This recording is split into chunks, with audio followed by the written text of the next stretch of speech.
No, you don't need a mic. Excuse me. You don't need a mic.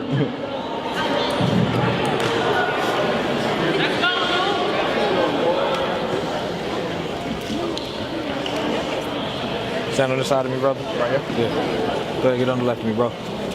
Show your head, man.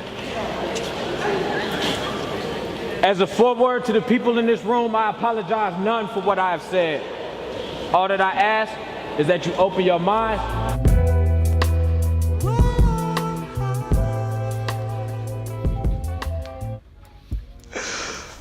My name is Dia Maxey. I'm from Chicago, Illinois.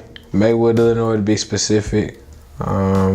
And I'm a music producer as well as an artist. I wanted to be a soldier when I was in kindergarten. That was pretty crazy. With Saddam Hussein, when they were just like, yeah, Saddam Hussein's definitely in Iraq. And 9/11 happened, I was in kindergarten, I was like, yeah, I gotta be the one to take him out. And I'm only 5, mind you, so that was pretty wild. But yeah, a soldier, a pilot. I thought at one point in time, possibly being a policeman. When I was younger, my grandma, she had a drum set in her basement, and I used to play it. And I thought it was just so dope at the time when I could just slam on the drums. And then I had this little toy drum I used to play with when I was at my other grandma's house. And like, I just always loved good music. I started trying to produce it in 9th grade and it sucked at the time. It was just horrible. But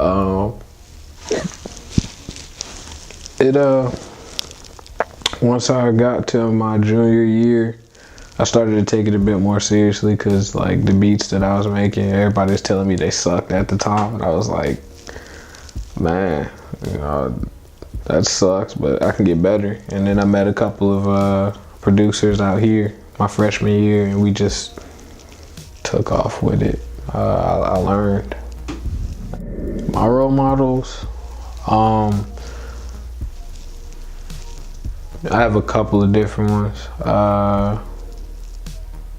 Sean Wesley Edwards, definitely. His tenacity and his heart definitely have inspired me a lot to be stronger. My younger brother, for sure, he inspires me to be stronger and to be good. Rasheed Brown, that's my other brother. These 3 men involved, proven to me that they have a good head on their shoulders and that they're strong men and individuals. My grandfather, my father, my mom, most definitely. She loves unconditionally. My granny, my grandmas, Mercedes Shenholster. She's definitely inspired me to learn how to love more than what I have. She's definitely been influential in that. So just people that do good things and have a great mindset about themselves, positive people. I've been knowing Duke for like 2 years. It'll be 2 years in July, and he's my bestest friend.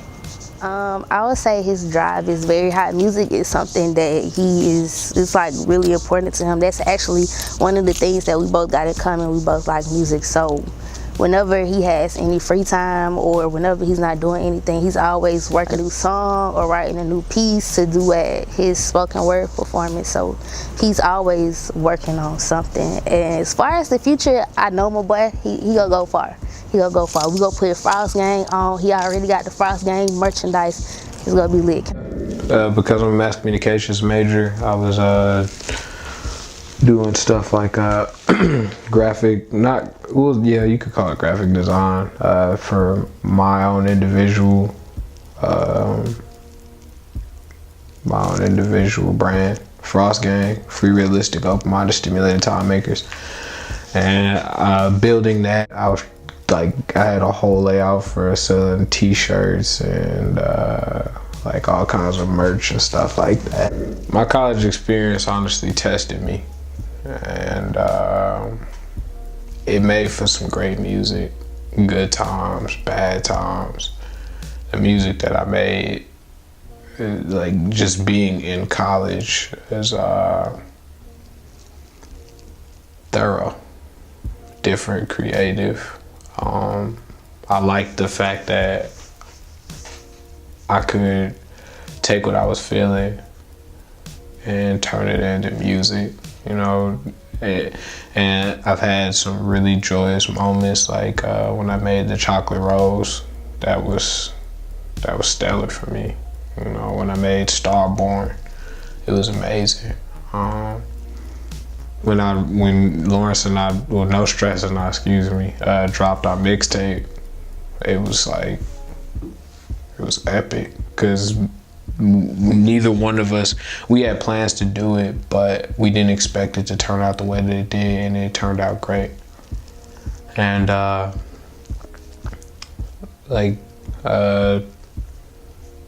just the experience in general, just living the experience, and then being able to turn that into a song for other people to relate to, just was really awesome. My name is Malachi. I've known Duke since freshman year of college, actually. We had a couple English classes together freshman year. He told me that he was into like poetry, spoken word type stuff, and music, but it wasn't anything like real serious. But from that point on to now, it has definitely got a lot serious for him. Especially now that he has his own track on iTunes. That is a big thing. So I have to say, over the years, he's progressed with his music and his poetry, especially with his spoken word events on campus.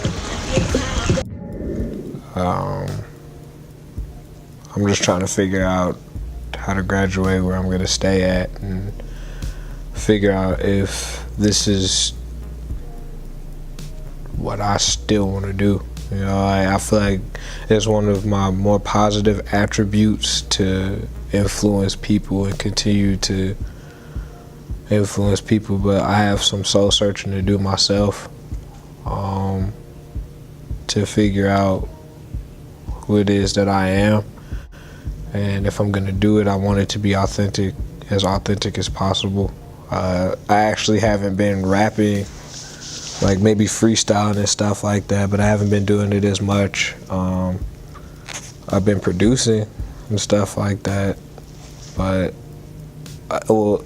I recently produced something. That's just one song, but I produced just one song and rapped a little here and there, just trying to figure out who it is that I am before I just jump back into that and say, oh yeah, I'm still a rapper and I'm still doing this. You know, it'll always be in me to do stuff like that, but at the same time, it's just a matter of figuring out which approach I want to take next, because these last couple weeks it made me question that. So nobody's get a check up while I check cash on my checklist. Like 1, 2, 3, 4, 5, 6 million. I'm trying to be one of the best that ever did it. A wolf among sheep, I played dumb but never been a fool. Me and my whole team gon' eat until the day we pay the full.